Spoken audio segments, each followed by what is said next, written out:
Bonjour, je voulais vous faire part d'une conversation que j'ai eue avec une maman d'adolescent et qui me parlait de sa vie mathématique depuis son plus jeune âge.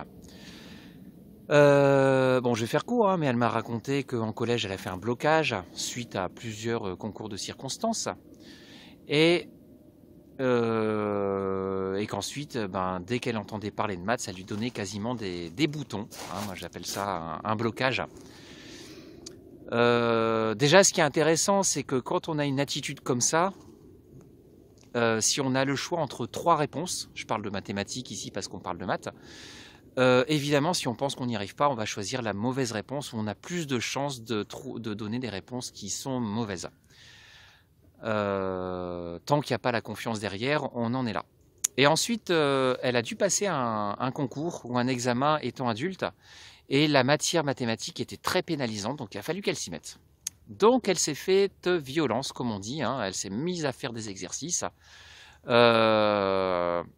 Et au fur et à mesure du temps, à coup de sueur et de crise de nerfs, j'imagine, elle a réussi à prendre confiance et à s'apercevoir que finalement c'était faisable pour elle.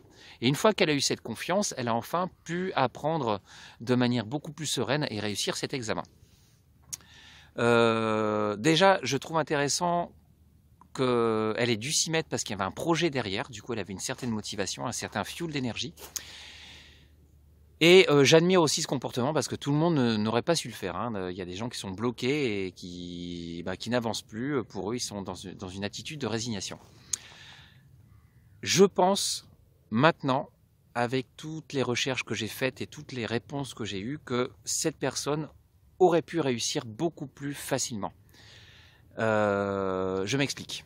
En fait, elle a été obligée de travailler extérieurement pour arriver à un état intérieur, l'impression de la confiance en elle. Il est possible, et je l'ai vérifié à de nombreuses fois, d'augmenter son état de confiance intérieure. Et ensuite, quand on est dans cette attitude, l'apprentissage est beaucoup plus facile. Et toute la violence qu'elle a dû se donner aurait pu être beaucoup plus douce. Voilà. Cette attitude, cette recherche d'attitude, c'est quelque chose qui m'intéresse et qui m'intrigue. Je me forme continuellement dans ce domaine. Et je propose un stage, donc 2 stages. Il y aura un stage pour les adolescents, ce sera le 8 décembre à Saint-Gingolph, à la frontière suisse, entre la Suisse et la France. Et il y aura un stage pour les adultes toute la journée, le 9 décembre, au même endroit.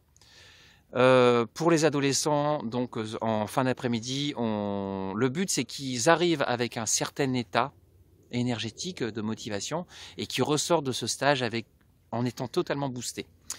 Mais s'ils sont boostés pendant une journée, ça ne m'intéresse pas. J'aimerais aussi, en tout cas je vais tout faire pour qu'ils puissent réactiver cet état dès qu'ils veulent. Ça, c'est faisable. Et pour les adultes, ce sera pareil. Alors j'ai intitulé le stage pour adultes pleine conscience ou pleine présence. Pour moi, c'est quelque chose qui se trouve et qui ne se recherche pas forcément. C'est une conséquence. Évidemment, si j'ai 15 000 pensées par minute, je ne peux pas me mettre en pleine conscience parce que je suis complètement parasité. Et je montrerai des techniques qui permettent de calmer le mental, calmer aussi les émotions, parce que si on a beaucoup d'émotions, on est concentré sur autre chose, on ne peut pas être complètement présent. Il y a des techniques même qui me bluffent moi-même. Hein. Je sais pas pourquoi elles fonctionnent, mais je m'aperçois qu'elles sont spectaculaires.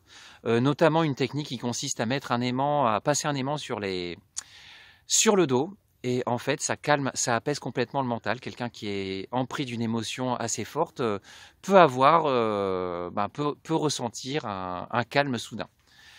Ça, je montrerai ça pour les adultes. Bon, il n'y a pas que l'aimant, il y a une histoire d'état de conscience aussi. Voilà, donc si ces stages vous intéressent, si vous avez envie de trouver plus de mieux-être dans votre vie, vous êtes invité cordialement à ces ateliers. Voilà, je laisserai mes coordonnées en dessous de la vidéo et je vous souhaite une bonne journée.